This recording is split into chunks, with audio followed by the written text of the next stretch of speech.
ಇಡಿ IT CBIಯನ್ನು ಇಟ್ಕೊಂಡು ವಿರೋಧ ಪಕ್ಷದ ನಾಯಕರುಗಳನ್ನೆಲ್ಲ ಜೈಲಿಗಟ್ಟದೆ ಮೋದಿಯವರ ಸಾಧನೆ, ಇದು ಎರಡನೇ ಆರೋಪ. ನೋಡ್ರಿ, ಹಾಗಾದರೆ ತಪ್ಪು ಮಾಡಿದ್ರೆ ಅನುಭವಿಸ್ಬೇಕಾಗತ್ತೆ. ಇವತ್ತು ಯಾರ್ಯಾರು ಇವತ್ತು ಇಡಿ ಮತ್ತು ಜೈಲಿನಲ್ಲಿ ಇದ್ದಾರೆ, ಇವತ್ತು ಯಾವ ಕಾರಣಕ್ಕೋಸ್ಕರ ಇದ್ದಾರೆ? ಕಳೆದ 50 ವರ್ಷ 60 ವರ್ಷಗಳಲ್ಲಿ ಆಡಳಿತ ನಡೆಸಿರ್ತಕ್ಕಂಥ ಕಾಂಗ್ರೆಸ್ ಪಕ್ಷ ಸರ್ಕಾರ ಇರ್ತಕ್ಕಂಥದ್ದು ತನ್ನ ಕುಟುಂಬಕ್ಕೋಸ್ಕರ ಅಂಥೇಳಿ ಇಡೀ ಸರ್ಕಾರದಲ್ಲಿ ಗೋಟಾಲೆಗಳು ಮಾಡಿಕೊಂಡು ಹಗರಣಗಳನ್ನು ಮಾಡಿಕೊಂಡು ಸಾವಿರಾರು ಕೋಟಿ ಲೂಟಿ ಹೊಡೆದವರು ಇವತ್ತು ಅನುಭವಿಸ್ತಾ ಇದ್ದಾರೆ. ಯಾರು ಪ್ರಾಮಾಣಿಕರಿದ್ದಾರೆ ಅವ್ರು ಯಾರು ಕೂಡ ಒಳಗಡೆ ಇಲ್ಲ, ಯಾರು ಪ್ರಾಮಾಣಿಕರ ಅಲ್ಲ, ಯಾರು ತಮ್ಮ ಅಧಿಕಾರವನ್ನು ದುರುಪಯೋಗ ಪಡಿಸ್ಕೊಂಡಿದ್ದಾರೆ ಇವತ್ತು ಅನುಭವಿಸ್ತಾ ಇದ್ದಾರೆ. ಹಾಗಾದ್ರೆ ಆ ಥರ ವ್ಯಕ್ತಿಗಳನ್ನು ರಸ್ತೆಯಲ್ಲಿ ಓಡಾಡೋಕ್ಕೆ ಬಿಡೋದಕ್ಕಾಗತ್ತೆ? ಹಾಗಾದರೆ ಈ ದೇಶದೊಳಗಾದ್ರೆ ಸುಪ್ರೀಂ ಕೋರ್ಟು ಹೈಕೋರ್ಟ್ ಅಂತಕ್ಕಂಥ ವ್ಯವಸ್ಥೆ ಇಲ್ವ ನಮಗೆ ಪ್ರಜಾಪ್ರಭುತ್ವದಲ್ಲಿ? ಹಾಗಾದರೆ ಅವ್ರು ನಿಜವಾಗ್ಲೂ ಕೂಡ ಪ್ರಾಮಾಣಿಕರಿದ್ದರೆ ನ್ಯಾಯಾಲಯದಲ್ಲಿ ಮುಂದೆ ಹೋಗ್ಬೋದು. ಅವರು ಪದೇ ಪದೇ ಕಾಂಗ್ರೆಸ್ನವರು ಅಯ್ಯಯ್ಯೋ ಈ ದೇಶದ ಸಂವಿಧಾನ ಅಪಾಯದಲ್ಲಿದೆ, ಅಯ್ಯಯ್ಯೋ ಈ ದೇಶದ ಪ್ರಜಾಪ್ರಭುತ್ವ ಅಪಾಯದಲ್ಲಿದೆ, ಮತ್ತೊಮ್ಮೆ ಮೋದಿ ಬಂದರೆ ಇನ್ನು 2028ಕ್ಕೆ ಎಲೆಕ್ಷನ್ನೇ ಇರೋದಿಲ್ಲ, ಪೂರ್ತಿ ಸರ್ವಾಧಿಕಾರವೇ. 28ಕ್ಕೆ ಎಲೆಕ್ಷನ್ ಬಂದರೆ ಕಾಂಗ್ರೆಸ್ ಇರೋದಿಲ್ಲ ಅನ್ನೋದು ನಾವು ಒಪ್ಕೊಳ್ತೇನೆ. ಆದರೆ ಪ್ರಜಾಪ್ರಭುತ್ವ ಇರೋದಿಲ್ಲ ಅನ್ನೋದು ಯಾರೊಬ್ಬರು ಕೂಡ ಒಪ್ಕೊಳ್ಳೋದಿಲ್ಲ. ಮೂರ್ಖರಿದ್ದಾರೆ ಕಾಂಗ್ರೆಸ್ ಪಕ್ಷದವರು. ಯಾವ ಸಂವಿಧಾನದ ಬಗ್ಗೆ ಮಾತನಾಡ್ತಾ ಇದ್ದಾರೆ? ಯಾವ ಸಂವಿಧಾನ ಕೊಟ್ಟಿರ್ತಕ್ಕಂಥ ಬಾಬಾ ಸಾಹೇಬ್ ಅಂಬೇಡ್ಕರ್ ಅವ್ರನ್ನ ಬದುಕಿದ್ದಾಗಲೇ ಕಗ್ಗೊಲೆ ಮಾಡಿರ್ತಕ್ಕಂಥವ್ರು ಕಾಂಗ್ರೆಸ್ ಪಕ್ಷದವರು. ಒಂದಲ್ಲ 2 ಬಾರಿ ಲೋಕಸಭಾ ಚುನಾವಣೆಯಲ್ಲಿ ಬಾಬಾ ಸಾಹೇಬ್ ಅಂಬೇಡ್ಕರನ್ನು ಸೋಲಿಸಿರ್ತಕ್ಕಂಥ ಕೀರ್ತಿ ಕಾಂಗ್ರೆಸ್ ಪಕ್ಷಕ್ಕೆ ಸಲ್ತದೆ. ಇವರು ಸಂವಿಧಾನದ ಬಗ್ಗೆ ಮಾತನಾಡ್ತಾರಾ? ಆ ಬಾಬಾ ಸಾಹೇಬ್ ಅಂಬೇಡ್ಕರ್ಗೆ ಒಂದು ಅಂತ್ಯ ಸಂಸ್ಕಾರಕ್ಕೂ ಕೂಡ ಗೌರವ ಕೊಡ್ತಾ ಇರ್ತಕ್ಕಂಥ ಕಾಂಗ್ರೆಸ್ ಪಕ್ಷ ಇವತ್ತು ಅಂಬೇಡ್ಕರ್ ಬಗ್ಗೆ ಸಂವಿಧಾನ ಬಗ್ಗೆ ಮಾತನಾಡ್ತಕ್ಕಂಥ ನೈತಿಕತೆ ಉಳಿಸ್ಕೊಂಡಿದೆ ಆಗ ಕಾಂಗ್ರೆಸ್ ಪಕ್ಷ ಹೊತ್ತಾಗಾದರೆ. ಈ ಕಾಂಗ್ರೆಸ್ ಪಕ್ಷ ಈ ರೀತಿ ಅಧಿಕಾರ ಸಿಕ್ಕಂಥ ಸಂದರ್ಭ ಯಾವ ರೀತಿ ನಡ್ಕೊಂಡಿದ್ದಾರೆ ದೇಶದ ಪ್ರತಿಯೊಬ್ಬರಿಗೂ ಕೂಡ ಗೊತ್ತಿದೆ. ಆ ಕಾರಣಕ್ಕಾಗೇ 420 ಕ್ಷೇತ್ರ ಲೋಕಸಭಾ ಸಂಸದನ್ನು ಗೆಲ್ತಕ್ಕಂಥ ಕಾಂಗ್ರೆಸ್ ಪಕ್ಷ ಇವತ್ತು 40ಕ್ಕೆ ಬಂದಿರತಕ್ಕಂಥದ್ದು. ಜನರು ಸುಮ್ಮನೆ ಅವ್ರನ್ನ ಮನೇಲಿ ಕೂರಿಸಿದ್ದಾರೆ ಹಾಗಾದರೆ ಸರ್. ಬಟ್ ಅವರಿಗೆ ಸ್ಪ್ರೆಡ್ ಮಾಡ್ತಾ ಇದ್ದಾರಲ್ಲ ಸರ್, ಏನಾದರೂ ನರೇಂದ್ರ ಮೋದಿ ಅವರ BJP 400 ಮೇಲೆ ಬಂದರೆ ಸಂವಿಧಾನ ಬದಲಾಗತ್ತೆ ಎಚ್ಚರ, ಮೀಸಲಾತಿ ಬದಲಾಯಿಸ್ತಾರೆ ಎಚ್ಚರ, ಪ್ರಜಾಪ್ರಭುತ್ವ ಬದಲಾಗತ್ತೆ ಎಚ್ಚರ. ಸಂವಿಧಾನಕ್ಕೆ ಅತಿ ಹೆಚ್ಚು ಗೌರವವನ್ನು ಸ್ವಾತಂತ್ರ್ಯ ಬಂದ ನಂತರ ಕೊಟ್ಟಿರ್ತಕ್ಕಂಥ ಪ್ರಧಾನಮಂತ್ರಿ ಯಾರಿದ್ರೆ ಒಂದು ಅಟಲ್ ಬಿಹಾರಿ ವಾಜಪೇಯಿ, ತದನಂತರ ನರೇಂದ್ರ ಮೋದಿಜಿಯವರು.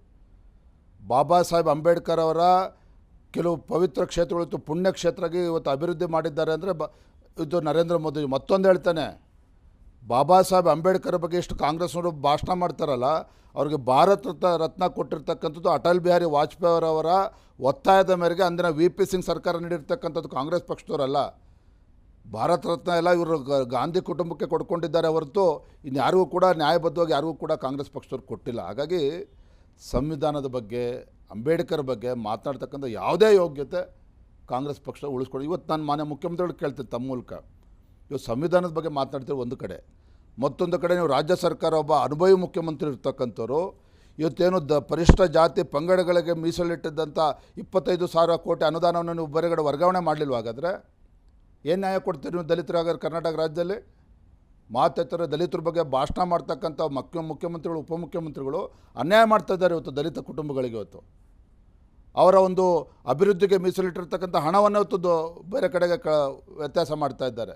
ಇದೇನಾಗದೆ ನೀವು ದಲಿತರ ಬಗ್ಗೆ ಇರ್ತಕ್ಕಂಥ ಕಾಳಜಿ? ಸ್ವಾಮಿ, ಕೇವಲ ಭಾಷಣ ಮಾಡಿದ ತಕ್ಷಣ ಇವತ್ತು ದಲಿತರಾಗಲಿ ಬೇರೆ ಸಮುದಾಯಗಳು ನಿಮ್ಮನ್ನು ನಂಬ್ತಕ್ಕಂಥ ಕಾಂಗ್ರೆಸ್ ಪಕ್ಷವನ್ನು ನಂಬ್ತಕ್ಕಂಥ ಕಾಲ ಹೊರಟೋಯ್ತು. ನಿಮ್ಮ ಮುಖಗಳೆಲ್ಲ ಕಾಂಗ್ರೆಸ್ ಪಕ್ಷದ ಹಸ್ತ ನೋಡಿದ್ರೆ ಜನ ಓಟ್ ಹಾಕ್ತಿದ್ರು. ಆ ದಿನಗಳೆಲ್ಲವೂ ಕೂಡ ಕಳೆದೋಗಿದೆ, ಮಾಯ ಆಗಿದೆ. ಯಾಕೆಂದರೆ ಅದನ್ನು ಮಾಡ್ಕೊಂಡಿರ್ತಕ್ಕಂಥ ನೀವುಗಳೇ. ಹಾಗಾಗಿ ಇವತ್ತು ಕಾಂಗ್ರೆಸ್ ಪಕ್ಷ ರಾಜ್ಯದಲ್ಲಿ ಉಸಿರಾಡ್ತಿದ್ರೆ ಒಪ್ಕೊಳ್ತೇನೆ.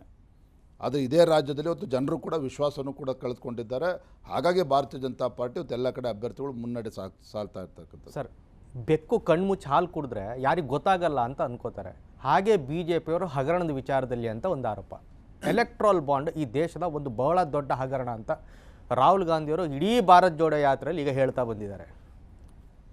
ನೋಡಿ, ನೀವು ಯಾಕೆ ರಾಹುಲ್ ಗಾಂಧಿ ಬಗ್ಗೆ ಯಾರು ಕಾಂಗ್ರೆಸ್ ಪಕ್ಷದವರು ಅವ್ರನ್ನ ಗಂಭೀರ ತೆಗೆದುಕೊಂಡಿಲ್ಲ. ರಾಹುಲ್ ಗಾಂಧಿ ಅವ್ರನ್ನ ಕಾಂಗ್ರೆಸ್ ಪಕ್ಷದವರು ಅವ್ರನ್ನ ಗಂಭೀರ ತೆಗೆದುಕೊಂಡಿಲ್ಲ. ರಾಹುಲ್ ಗಾಂಧಿ ಅವರು ಎಲೆಕ್ಟ್ರಲ್ ಬಾಂಡ್ ಇರ್ಬೋದು, ದೇಶದ ವಿಚಾರದಲ್ಲಿರ್ಬೋದು, ಹಿಂದುತ್ವದ ವಿಚಾರದಲ್ಲಿರ್ಬೋದು, ಅವರ ನಿಲುವು ಏನಂತಕ್ಕಂಥದ್ದು ಜಗತ್ತಿಗೆ ಗೊತ್ತಿದೆ. ಇವತ್ತು ನಮ್ಮ ಪ್ರಧಾನಮಂತ್ರಿ ಭಾರತೀಯ ಜನತಾ ಪಾರ್ಟಿ ಸರ್ಕಾರ ಬಂದಂಥ ಸಂದರ್ಭದಲ್ಲಿ ಒಂದು ಪಾರದರ್ಶಕತೆ ತರಬೇಕು ಅನ್ನೋ ಸದುದ್ದೇಶ ಇಟ್ಕೊಂಡು ಅದು ಮಾಡಿದ್ದಾರೆ. ಸುಪ್ರೀಂ ಕೋರ್ಟಲ್ಲಿ ಬೇರೆ ವ್ಯತ್ಯಾಸ ಆಗಿರ್ಬೋದು, ಇಲ್ಲ ಅಂತೇನಿಲ್ಲ. ಆದರೆ ನರೇಂದ್ರ ಮೋದಿಜಿಯವರು ಇವತ್ತು ಎಲೆಕ್ಟ್ರಲ್ ಬಾಂಡ್ ಬಗ್ಗೆ ಮಾತನಾಡ್ತಕ್ಕಂಥ ರಾಹುಲ್ ಗಾಂಧಿ ಅವರಿಗೆ ಕಾಂಗ್ರೆಸ್ ಪಕ್ಷದವ್ರಿಗೆ ಇವತ್ತು ಸವಾಲಾಗ್ತಾನೆ ನಿಮ್ಮ ಮೂಲಕ. ನರೇಂದ್ರ ಮೋದಿಜಿಯವರು ಕೇಂದ್ರದಲ್ಲಿ ಬಿ ಜೆ ಪಿ ಸರ್ಕಾರ ಬಂದು 10 ವರ್ಷಗಳಾಗಿದೆ. ಒಂದು ಭ್ರಷ್ಟಾಚಾರದ ಆರೋಪ ಬಿ ಜೆ ಪಿ ಸರ್ಕಾರದ ವಿರುದ್ಧ ಮಾಡೋಕ್ಕಾಗುತ್ತೆ? ನರೇಂದ್ರ ಮೋದಿಜಿಯವ್ರದ್ದು ಮಾಡೋಕ್ಕೆ ಸಾಧ್ಯನಾ? ನೀವು ಏನು ಮಾತಾಡ್ತಾ ಇರೋದು ಕಾಂಗ್ರೆಸ್ ಪಕ್ಷದವರು? ಹಾಗಾಗಿ ನೋಡಿ, ಯಾವುದೇ ಉತ್ತಮ ನಿರ್ಧಾರ ತೆಗೆದುಕೊಂಡಾಗ ಒಂದು ಒಳ್ಳೆಯ ಉದ್ದೇಶ ಇಟ್ಕೊಂಡು ತೆಗೆದುಕೊಂಡಂಥ ಪ್ರತಿಯೊಂದು ನಿರ್ಧಾರಕ್ಕೂ ಕೂಡ ಪ್ರಶ್ನೆ ಮಾಡ್ತಕ್ಕಂಥದ್ದು ಸಹಜ. ಅವರು ಅದು ಬಿಟ್ಟು ಇನ್ನೇನು ಮಾಡೋಕ್ಕಿದೆ ಕಾಂಗ್ರೆಸ್ನವರಿಗೆ? ನ್ಯೂಸ್ ಫಸ್ಟ್ ನಿರ್ಭೀತಿಯಿಂದ ನಿಮ್ಮ ಪರವಾಗಿ.